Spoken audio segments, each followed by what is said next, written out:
Hi, it's Gareth Beavis here at the Sony event to launch the two new Sony phones. Now these are the big hitters from Sony. We've got the Xperia XZ Premium and the Sony Xperia XZS. Very confusing names, I think you'll agree.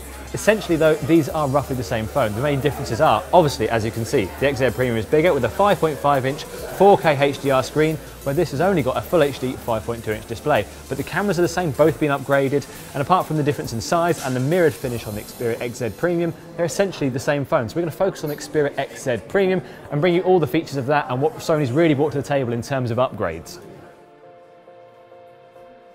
So ladies and gentlemen, a little bit of housekeeping first. This is a pre-production sample of the Xperia XZ Premium. So for things like the slow-mo video recording, which we'll show a little bit later, we're going to use the Xperia XZS. But onto the design of this phone. It's a big device with a 5.5-inch screen and it's a fingerprint magnet, but you're going to buy it for this mirrored finish on the back if you like that. So keep a cloth with you and it'll work quite nicely. In terms of other headline specs, we've got a 19 megapixel camera on the back with an f2. Aperture and a larger 19% bigger sensor because you can get better low light photography. Overall, there's a lot to like about this phone, and while it is a bit bigger, it is kind of phablet level. It fits quite nicely in the hand and the overall look is rather attractive. It's got a rounded curved edge, which means that it feels like an almost infinite band around the whole of the phone. It's an improved design from Sony. It's very similar to its previous heritage, but it does jump forward. And on the side we've got a fingerprint scanner in the usual place for Sony, unless you're in the US where there is no fingerprint sensor at all.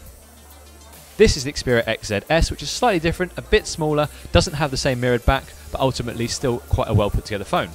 In terms of spec for the Xperia XZ Premium, we've got a Snapdragon 835 processor with 4GB of RAM. It's very snappy under the finger, even at this pre-production stage. So as you can see here, video looks quite nicely, opens and shuts very quickly. Apps didn't have any slowdown, so for something that's pre-prod, that's actually quite a good sign. Again, on the bigger screen, everything wishes along quite nicely, and with that tri-luminous X-Reality display engine on there as well, it looks attractive too. Okay, let's talk about the camera. The pixels are bigger on this phone, so that means that low light photography will look better, in fact 19% larger. And if you see something you want to take a photo of but you miss the opportunity, this phone is going to give you a hand. What it does is takes a predictive picture, so if you just miss that moment, it will take a snap just before. You can have a look and see if the phone actually captured it and choose the best result. It does seem to work well, it does keep everything clear and in focus, and even at this pre-production stage, we were quite impressed with what we saw. Okay, let's get on to the highlight of this phone, the slow-mo video recording. It takes 960 frames per second, which is insane for a phone. It does it at 720p, and the low light is a little bit grainy, but ultimately it works very well. We were very impressed. As I said, this is using the Xperia XZS, but the interface is identical and the functionality the same. How it works is you start the slow-mo video and press the shutter when you think the slow-mo motion should actually happen.